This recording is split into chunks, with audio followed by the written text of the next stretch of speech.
Hello students, আজ আমরা tissue সম্পর্কে পড়ব এবং ফ্লোচার্টের মাধ্যমে প্লান্ট টিস্যু সম্পর্কে বিস্তারিত আলোচনা করব। তাই ভিডিওটি শেষ পর্যন্ত দেখো। আশা করি ভিডিওটি থেকে তোমরা উপকৃত হবে। তাহলে আমরা পড়ব হচ্ছে টিস্যু। হ্যালো, আমরা যেহেতু হিউম্যান বিং, তার মানে আমাদের বডি সেল দিয়ে তৈরি হয়েছে, তাই তো? টিস্যু ডেফিনেশন আমরা কি বুঝলাম, যে এ গ্রুপ অফ সেল, মানে অনেকগুলো সেল মিলে টিস্যু তৈরি হচ্ছে না। তার মানে এটা তো ঠিক যে যারা ইউনিসেলুলার অর্গানিজম আছে, মানে এককোষিকীয় জীব আছে, যাদের বডিতে একটাই সেল আছে, তাদের মধ্যে টিস্যু ক্রিয়েট হবে না। কারণ টিস্যু ক্রিয়েট হতে গেলে কি দরকার? অনেকগুলো সেলের দরকার। তার মানে এর থেকে বোঝা গেল যে টিস্যু তাদেরই ক্রিয়েট হবে যাদের বডিতে অনেক সেল আছে, মানে মাল্টি সেলুলার অর্গানিজমের মধ্যেই একমাত্র টিস্যু পাওয়া যাবে। তো এই মাল্টি সেলুলার অর্গানিজম কারা? প্লান্টস, অ্যানিমেলস, এরাই মাল্টি সেলুলার অর্গানিজম। তার মানে টিস্যুও এই মাল্টি সেলুলার অর্গানিজমের মধ্যেই পাওয়া যাবে। প্লান্ট সেল দিয়ে প্লান্ট টিস্যু তৈরি হবে, অ্যানিমেল সেল দিয়ে অ্যানিমেল টিস্যু তৈরি হবে। তো প্রাইমারিলি বা প্রাথমিকভাবে টিস্যুকে দুই ভাগে ভাগ করা যায়। আমরা টিস্যুকে দুই ভাগে ভাগ করি। একটা হচ্ছে প্লান্ট টিস্যু, আরেকটা হচ্ছে অ্যানিম্যাল টিস্যু। ঠিক আছে, এতটুকু ক্লিয়ার? এইবার এই যে প্লান্ট টিস্যু আর এই যে অ্যানিম্যাল টিস্যু, আমরা শুধুমাত্র আজকে প্লান্ট টিস্যুর বিষয়ে পড়বো, অ্যানিম্যাল টিস্যুটা আজকে পড়বো। প্লান্ট টিস্যুর ক্ষেত্রে কি হচ্ছে, এই প্লান্ট টিস্যু আবার দুই ভাগে ভাগ করা যায় প্লান্ট টিস্যুকে। ঠিক আছে, সেই ভাগটা কি? একটা হচ্ছে মেরিস্টেমেটিক টিস্যু, মেরিস্টেমেটিক টিস্যু। ঠিক আছে, আর একটা হচ্ছে কি? Permanent tissue. ক্লিয়ার? তাহলে টিস্যুকে দুই ভাগে ভাগ করা যেত, একটা প্লান্ট টিস্যু, একটা অ্যানিমেল টিস্যু। প্লান্ট টিস্যুকে দুই ভাগে ভাগ করা যায়, একটা হচ্ছে মেরিস্টেমেটিক টিস্যু আর একটা হচ্ছে পার্মানেন্ট টিস্যু। এবার এই মেরিস্টেমেটিক টিস্যুটা কি? What is called meristematic tissue? আমরা কি জানি, সেল নিজেকে নিজে রিপেয়ার করতে পারে, তাই না? আমরা ছোটো থেকে বড় হচ্ছি, মানে কিসের জন্য হচ্ছি? সেল ডিভিশনের জন্য হচ্ছি। মানে সেল নিজেকে ডিভাইড করতে পারে, সেলের মধ্যে ডিভিশন হয়, যেরকম আমরা সেল চ্যাপ্টারে পড়ছি, মাইটোসিস, মিওসিস। তাহলে সেলের মধ্যে ডিভিশন হয়। তো যেই সব সেলের মধ্যে ডিভিশন হয়, ঠিক আছে, আর সেই ডিভিশন হওয়ার পরে সেই প্লান্টটার গ্রোথ হয়। কারণ আমরা ছোটোবেলা থেকে যখন আমরা জন্ম নিয়েছি আর আজকের ডেট অবধি আমাদের বডি তো হাইটে বাড়ছে, তার মানে কি আমাদের বডির গ্রোথ হয়েছে। তো এই গ্রোথের জন্য কি সেলগুলো ডিভিশন হয়েছে? অবশ্যই হয়েছে। সেল ডিভিশন না হলে আমাদের বডির গ্রোথ হতো না, কারণ সেলই তো বাড়তো না, তাই না? তো সেরকমই একটা প্লান্টের গ্রোয়িংয়ের জন্য ওর যে বডির মধ্যে সেলগুলো আছে, ওই সেলগুলোরও কী হতে লাগবে? ডিভিশন হতে লাগবে। যদি সেল ডিভিশন না হয়, যদি সেলের মধ্যে ডিভিশন না হয়, তাহলে ওটা প্লান্টটা বাড়বে না, প্লান্টের ডালপালা বাড়বে না, তাই তো? তো এমন ধরনের টিস্যু যাদের মধ্যে সেল ডিভিশন লক্ষ্য করা যায়, যাদের সেলের মধ্যে সেল ডিভিশন লক্ষ্য করা যায়, তাদেরকে আমরা মেরিস্টেমেটিক টিস্যু বলি। বুঝা গেল? তাহলে মেরিস্টেমেটিক টিস্যু কাকে বলি? এমন ধরনের টিস্যু বা এমন ধরনের প্লান্ট টিস্যু যাদের মধ্যে সেল ডিভিশন লক্ষ্য করা যায় গ্রোয়িংয়ের জন্য, প্লান্টের গ্রোয়িংয়ের জন্য, তাদেরকে বলা হয় মেরিস্টেমেটিক টিস্যু। বুঝলো? এইবার পার্মানেন্ট টিস্যু কাকে বলে? একটা সেলের মধ্যে সেল ডিভিশন হচ্ছে, এমন একটা সময় আসবে যখন সেল ডিভিশন আর হবে না।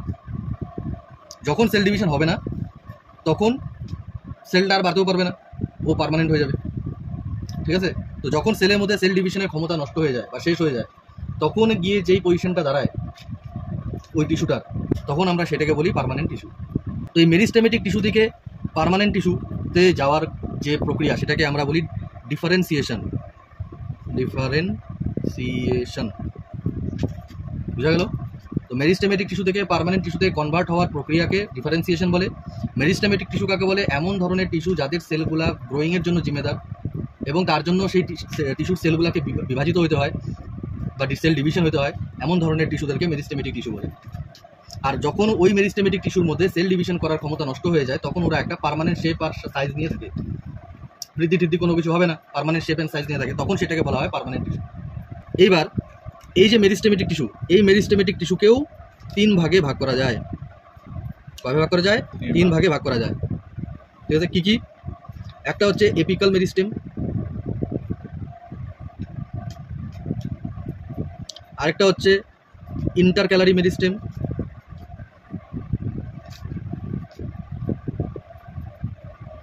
আর একটা হচ্ছে ল্যাটেরাল মেরিস্টেম।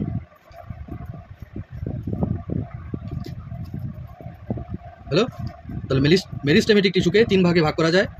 একটা হচ্ছে এপিক্যাল মেরিস্টেম, একটা হচ্ছে ইন্টারক্যালারি মেরিস্টেম, একটা হচ্ছে ল্যাটেরাল মেরিস্টেম।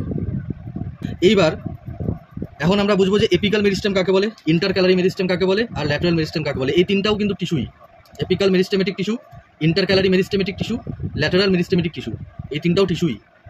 ঠিক আছে, এবার এগুলার লোকেশন বা কোথায় পাওয়া যায় আর এগুলার কাজ কি সেটা জানতে লাগবে। এইটা তো ঠিক যে যেহেতু এই মেরিস্টেমেটিক টিস্যুরই ভাগ এগুলা, আর মেরিস্টেমেটিক টিস্যু মানে কি সেল ডিভিশন হয়, ওটা গ্রোয়িংয়ের জন্য জিম্মেদার, প্লান্টের গ্রোথের জন্য জিম্মেদার। তার মানে এপিক্যাল মেরিস্টেমেটিক টিস্যু প্লান্টের গ্রোথের জন্য জিম্মেদার হবে, ইন্টারক্যালারি মেরিস্টেমও প্লান্টের গ্রোথের জন্য জিম্মেদার হবে, আর ল্যাটেরাল মেরিস্টেমও প্লান্টের গ্রোথের জন্য জিম্মেদার হবে। কিন্তু এই তিনটা লোকেশন আলাদা আলাদা। এই তিনটা যে টিস্যু আছে এটা একটা প্লান্টের একই জায়গায় গ্রোথের কাজ করে না। এই যে এপিক্যাল মেরিস্টেমটা আছে এটা প্লান্টের লম্বাইতে বৃদ্ধি করার জন্য জিম্মেদার। ঠিক আছে, এই যে ইন্টারক্যালারি মেরিস্টেমটা আছে এটা প্লান্টের স্টিম থেকে আরেকটা স্টিম বেরোয়, যেটাকে যেখান থেকে বেরোয় সেটাকে আমরা কী বলি, নোড বলি।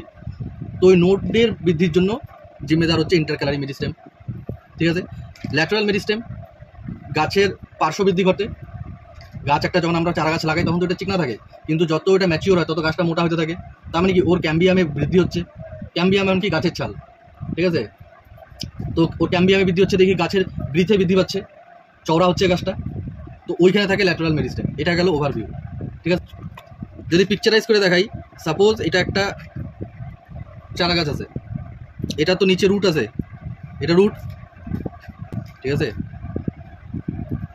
তো এটা কি, এটা গাছের টপ বা গাছের টিপ বলি বা প্লান্টের টিপ বলি এটাকে। আর এটা কি রুটস।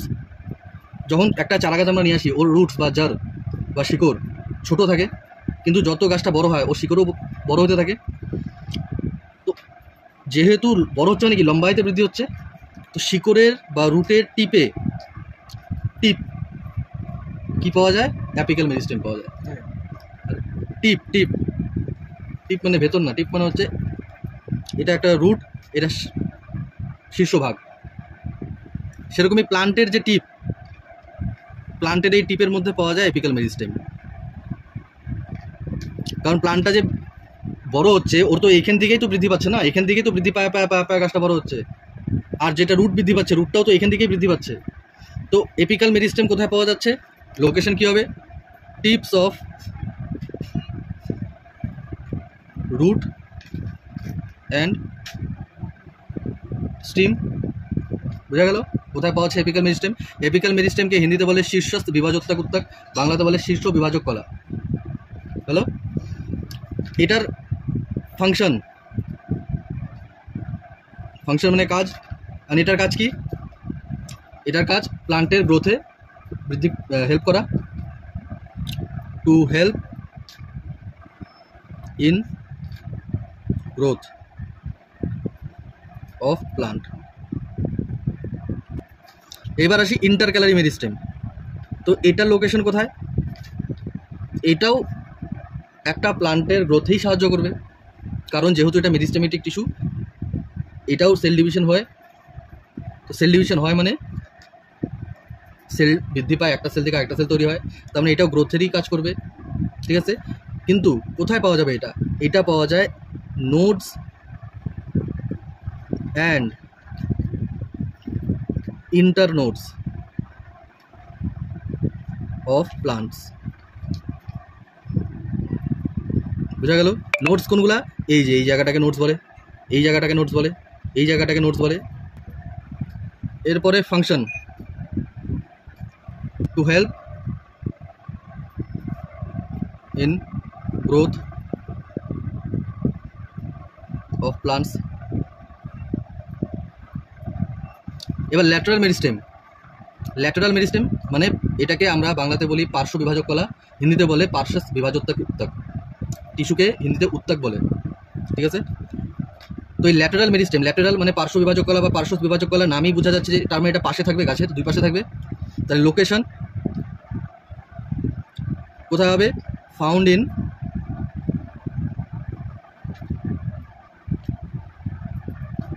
ক্যাম্বিয়াম of plants. এই যে এটা গাছের এই দিকে থাকবে, এই দিকে থাকে, দুই পাশে থাকবে, যাতে গাছটা চড়াইতে বৃদ্ধি হয়, যাতে গাছটা মোটা হয়, ঠিক আছে, যাতে গাছটা আরও চওড়া হয়। তো এই জন্য ওকে এই দুই পাশে থাকতে লাগবে।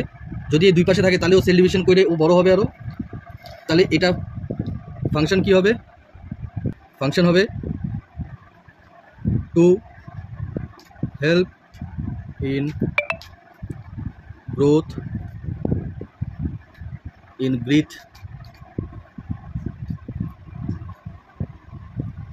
of plants।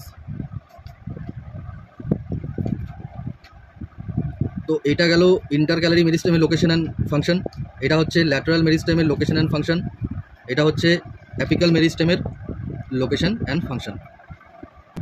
মেরিস্টেমেটিক টিস্যু শেষ। মেরিস্টেমেটিক টিস্যুর মধ্যে যখন বিভাজন করার ক্ষমতা বা সেল ডিভিশন করার ক্ষমতা নষ্ট হয়ে যায়, মানে গাছটা ম্যাচিওর হয়ে গেল গা, তখন ওর মধ্যে আর সেল ডিভিশন করার ক্ষমতা থাকবে না, তখন মেরিস্টেমেটিক টিস্যুটাই ট্রান্সফর্ম হয়ে যায় পার্মানেন্ট টিস্যুতে। আর এই প্রসেসটাকে ডিফারেন্সিয়েশন বলে। কিন্তু এই পার্মানেন্ট টিস্যুকেও আবার আমরা কয়েকটা ভাগে ভাগ করতে পারি। সেই ভাগগুলা কি কি? পার্মানেন্ট টিস্যুকে ফার্স্টলি দুই ভাগে ভাগ করা যায়। দেয়ার আর টু টাইপস। একটা হচ্ছে সিম্পল পার্মানেন্ট টিস্যু,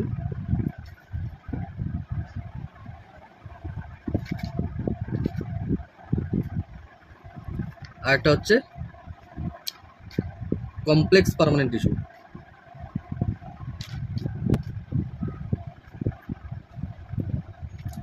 তো এই সিম্পল পার্মানেন্ট টিস্যুকেও আবার আমরা তিন ভাগে ভাগ করি, ঠিক আছে। সিম্পল পার্মানেন্ট টিস্যুকে আমরা কয় ভাগ করি? তিন ভাগে ভাগ করি। সেই ভাগগুলা কি কি? একটা হচ্ছে প্যারেনকাইমা,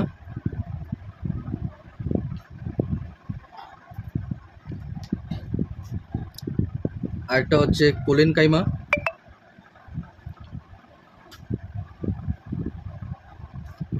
আরেকটা হচ্ছে স্ক্লেরেনকাইমা।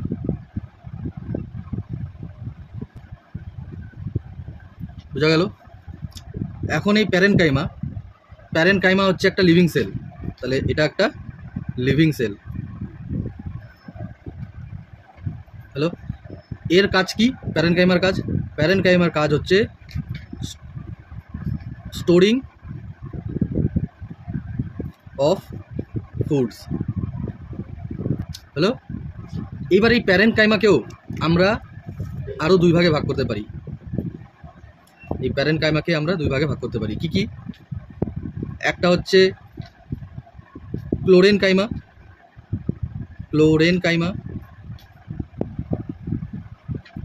আর একটা হচ্ছে এরেনকাইমা।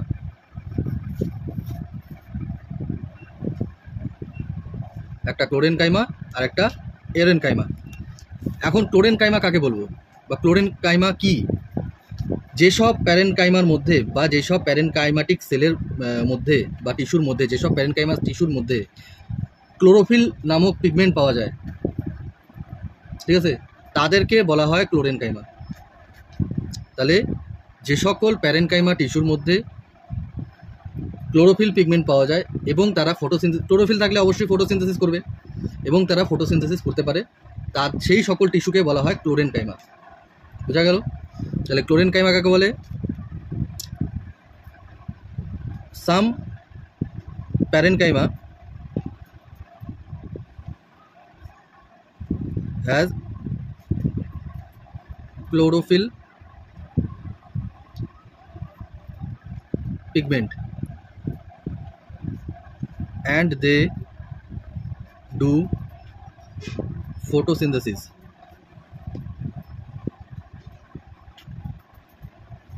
They are called ক্লোরেনকাইমা। বোঝা গেল? কিছু কিছু প্যারেনকাইমা আছে যাদের মধ্যে ক্লোরোফিল পিগমেন্ট পাওয়া যায় এবং তার ফলে তারা ফটোসিনথেসিস করতে পারে, সেই সকল প্যারেনকাইমাকে বলা হয় ক্লোরেনকাইমা। আর এরেনকাইমা কাকে বলে?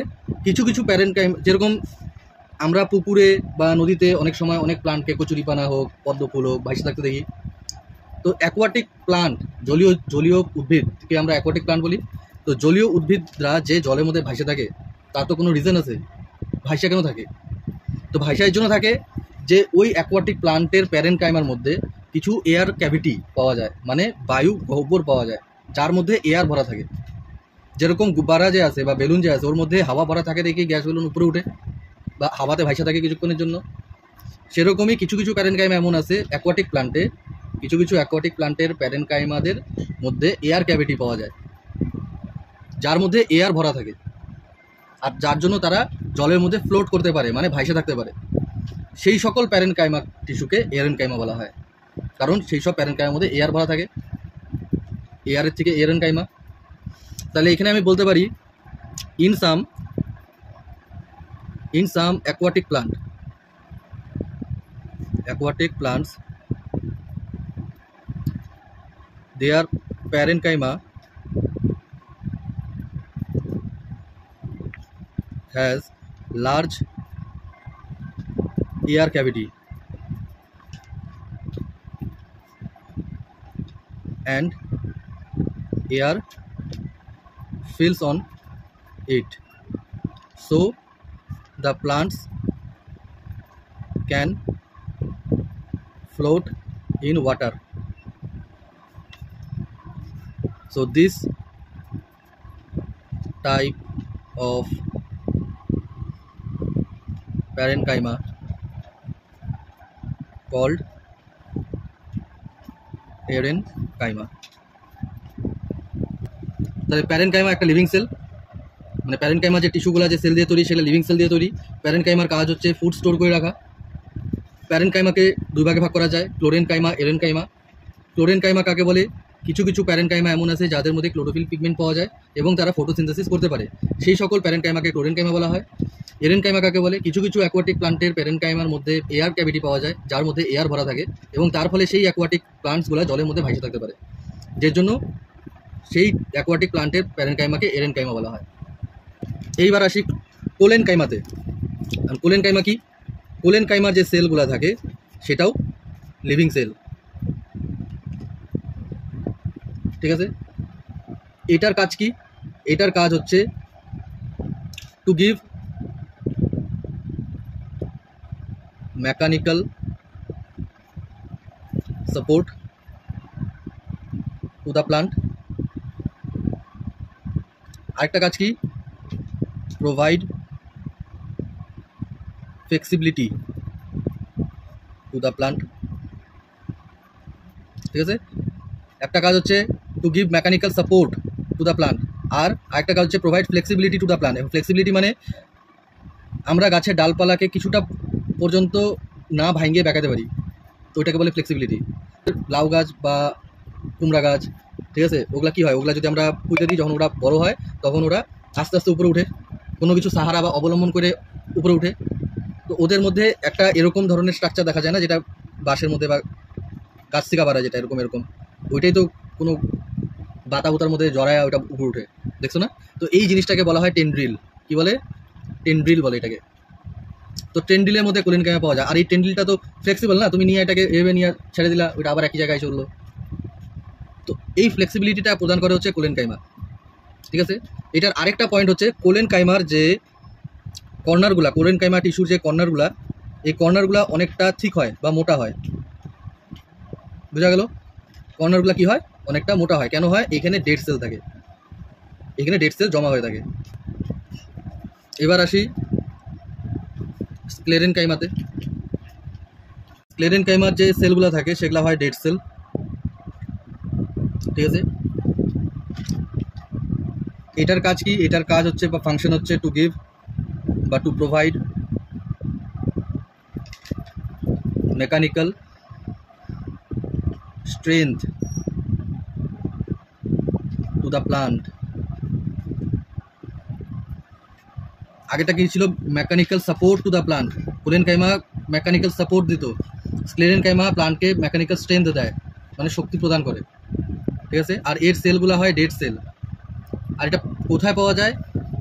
যেরকম ওয়ালনাট যে আছে, আখরোট যাকে বলি আমরা, তারপরে নারকেলের ছিবড়া, হাস্ক অফ কোকোনাট, ওগুলা কি? ওগুলা হার্ড না প্রচুর, তো ওইখানে পাওয়া যায় স্ক্লেরেনকাইমা। তো কোশ্চেন এরকম আসতে পারে যে কোথায় কোথায় পাওয়া যায়, তো এখানে হয়ে যাবে হাস্ক অফ কোকোনাট, তারপরে outer covering of seeds and nuts. তো প্রোটেক্ট করারও কাজ করে যে স্ক্লেরেন কাইমা, কারণ সিডের বাইরে যদি থাকে তো মানে কি সিডটাকে প্রোটেক্ট করার কাজ করতেছে, আর এটা অনেক শক্ত হয়, হার্ড হয়। স্ক্লেরেন কাইমার টিস্যু অনেকটা হার্ড হয়, যেরকম নারকেলের ছিবড়া অনেকটা হার্ড। আর এরা ডেড হয়, মানে এদের সেলগুলো ডেড হয়। এটা গেল সিম্পল পার্মানেন্ট টিস্যু। তাহলে সিম্পল পার্মানেন্ট টিস্যু আরেকবার বুঝাচ্ছি, parenchyma, collenchyma, sclerenchyma. প্যারেন্ট কাইমাকে 2 ভাগে ভাগ করা যায়, 3 ভাগে ভাগ করা যায়, ক্লোরেন কাইমা, এরেন কাইমা। প্যারেন্ট কাইমার যে সেলগুলা সেটা লিভিং সেল। প্যারেন্ট কাইমার কাজ হচ্ছে ফুড স্টোর করা। প্যারেন্ট কাইমাকে যে 2 ভাগে ভাগ করা যায়, ক্লোরেন কাইমা আর এরেন কাইমা। ক্লোরেন কাইমা কি, কিছু কিছু প্যারেন্ট কাইমা এমন আছে যাদের মধ্যে ক্লোরোফিল পিগমেন্ট পাওয়া যায় এবং তারা কি করতে পারে, ফটোসিনথেসিস করতে পারে, তাদেরকে ক্লোরেন কাইমা বলে। আর আরেকটা প্যারেন্ট কাইমার ভাগ হচ্ছে এরেন কাইমা। কিছু কিছু অ্যাকোয়াটিক প্লান্ট এমন আছে যাদের প্যারেন্ট কাইমার মধ্যে এয়ার ক্যাভিটি থাকে, যার মধ্যে এয়ার ভরা থাকে, যে জন্য ওরা জলের মধ্যে ভাসে থাকতে পারে। তো এই ধরনের প্যারেন্ট কাইমাকে এরেন কাইমা বলা হয়। তারপরে আসি কোলেন কাইমাতে। কোলেন কাইমার মধ্যে যে সেলগুলো পাওয়া যায়, কারণ কোলেন কাইমা একটা টিস্যু আর ওই টিস্যুটা অনেকগুলো সেল দিয়ে তৈরি হয়েছে। তো কোলেন কাইমা সেল লিভিং সেল হয়, আর এদের কাজ মেকানিক্যাল সাপোর্ট প্রদান করা, একটা প্লান্টকে ফ্লেক্সিবিলিটি প্রদান করা।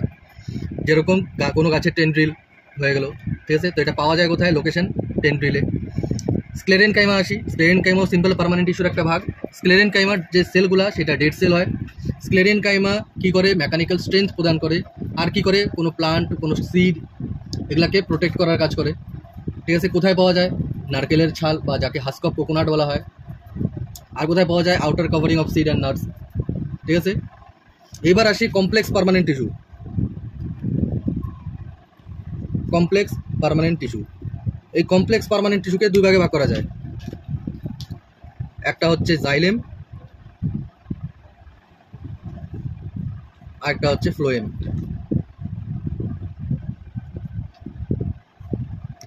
ঠিক আছে। জাইলেম আর ফ্লোয়েম, এবার জাইলেম আর ফ্লোয়েম কি সেটা আমি এখানে বোঝাচ্ছি। জাইলেম আর ফ্লোয়েমকে কমপ্লেক্স পার্মানেন্ট টিস্যু বা সিপিটি বলা হয়। জাইলেম আর ফ্লোয়েমের কাজ কি হয়, জাইলেম অ্যান্ড ফ্লোয়েম এরা ওয়াটার, তারপরে মিনারেলস, ফুড ট্রান্সপোর্ট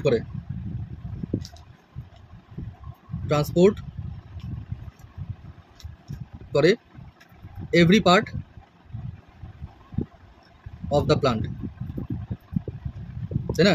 জাইলেম আর ফ্লোয়েম ওয়াটার, মিনারেলস, ফুড এইসব কিছু প্লান্টের সমস্ত পার্টে ট্রান্সপোর্ট করে।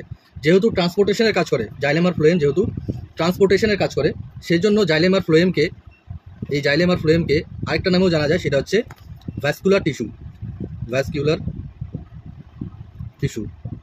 তো কেন জাইলেম আর ফ্লোয়েমকে ভ্যাসকুলার টিস্যু বলে, তার কারণ জাইলেম আর ফ্লোয়েম ট্রান্সপোর্টেশনের কাজ করে পুরো প্লান্টের মধ্যে বা সমস্ত প্লান্টের মধ্যে, এর জন্য ভ্যাসকুলার টিস্যু বলা হয় জাইলেম আর ফ্লোয়েমকে। এবার জাইলেম কী ট্রান্সপোর্ট করে, জাইলেম শুধুমাত্র রুটের থেকে, ফ্রম দ্য রুটের থেকে ট্রান্সপোর্ট ওয়াটার অ্যান্ড মিনারেলস, ঠিক আছে, from roots to every part of plant. Hello. আর এই যে জাইলেমটা যে আছে, জাইলেম যেহেতু ওয়াটার ট্রান্সপোর্ট করে, তার মানে কি ও ওয়াটারটা রুট থেকেই নিচ্ছে, রুট থেকে নিয়ে ও একদম গাছের মগডাল বা শীর্ষবিন্দু বা টিপ সব জায়গায় ছড়াচ্ছে, মানে উপর দিকে যাচ্ছে জলটা। তার মানে এটা একটা ডাইরেকশনেই কাজ করতেছে, তাই না। জাইলেমের কাজ কি, একটা ডাইরেকশনেই, তাহলে এটা ইউনিডাইরেকশনাল। জাইলেম ইউনিডাইরেকশনাল, কারণ ও নিচ থেকে জল নিয়ে উপরেই পাঠাবে, উপর থেকে জল নিয়ে কিন্তু নিচে নিয়ে আসবে না, ও নিচ থেকে মানে রুট থেকে জল নিয়ে গাছের টিপ পর্যন্ত নিয়ে যাবে। তো এই জন্য জাইলেমের ডাইরেকশন একটাই, ইউনিডাইরেকশনাল। কিন্তু ফ্লোয়েম যে আছে, ফ্লোয়েম কি করে, লিভস থেকে বা পাতা থেকে খাদ্য সংগ্রহ করে, খাদ্যটাকে নেয়, যেখানে খাদ্য তৈরি হয়, পাতায় খাদ্য তৈরি হয়, খাবারটাকে নিয়ে প্লান্টের সব জায়গায়, উপরেও নিয়ে যায়, নিচেও নিয়ে যায়, সাইডেও নিয়ে যায়, সব জায়গায় নিয়ে যায়, তাই না। তাহলে ফ্লোয়েম কি করে, transport food from leaves to every part of the plant. আর এ উপরেও নিয়ে যাবে, এ নিচেও নিয়ে আসবে। ফ্লোয়েম খাওয়াকে উপরেও নিয়ে যাবে, খাওয়াকে নিচেও নিয়ে আসবে, রুটেও তো খাওয়া দরকার। তো যেহেতু 2 দিকেই কাজ হচ্ছে বা 2 দিকেই কাজ করতেছে ফ্লোয়েম, এর জন্য ফ্লোয়েম বাই ডাইরেকশনাল। বোঝা গেল? জাইলেম শুধুমাত্র নিচ থেকে উপরেই যাচ্ছে জল নিয়ে, এর জন্য জাইলেম হচ্ছে ইউনিডাইরেকশনাল। কিন্তু ফ্লোয়েম খাবারকে উপরেও নিয়ে যায়, নিচেও নিয়ে আসে, এর জন্য ফ্লোয়েম হচ্ছে বাই ডাইরেকশনাল। বোঝা গেল? এবার আরেকটা পয়েন্ট আছে, জাইলেম আর ফ্লোয়েমকে কেন কমপ্লেক্স পার্মানেন্ট টিস্যু বলা হয়? কমপ্লেক্স মিন্স জটিল। কেন জটিল বলা হয়? তার কারণ জাইলেম আর ফ্লোয়েম দুইটাই আলাদা আলাদা ধরনের টিস্যু দিয়ে তৈরি বা সেল দিয়ে তৈরি। ঠিক আছে? যেরকম জাইলেম 4 ধরনের সেল দিয়ে তৈরি, ফ্লোয়েম 5 ধরনের সেল দিয়ে তৈরি। বোঝা গেল? কিন্তু বাকিগুলো কিন্তু এরকম দেখা যায় না, বাকিগুলোর মধ্যে কোনো আলাদা কোনো কিছু নাই। বাকিগুলোর মধ্যে যতগুলো সেল আছে সব সেল একই কাজ করে, কিন্তু জাইলেম আর ফ্লোয়েম হচ্ছে এমন একটা টিস্যু যার মধ্যে 4 ধরনের আলাদা আলাদা সেল থাকে। জাইলেমের মধ্যে 4 ধরনের আলাদা সেল থাকে, ফ্লোয়েমের মধ্যে 5 ধরনের আলাদা সেল থাকে। বোঝা গেল? তো এই হলো টিস্যুর ওভারভিউ। এতটুকু যদি মনে থাকে, এই ফ্লো চার্টটা যদি মনে থাকে, তাহলে প্লান্ট টিস্যুতে আর কোনো অসুবিধা হবে না।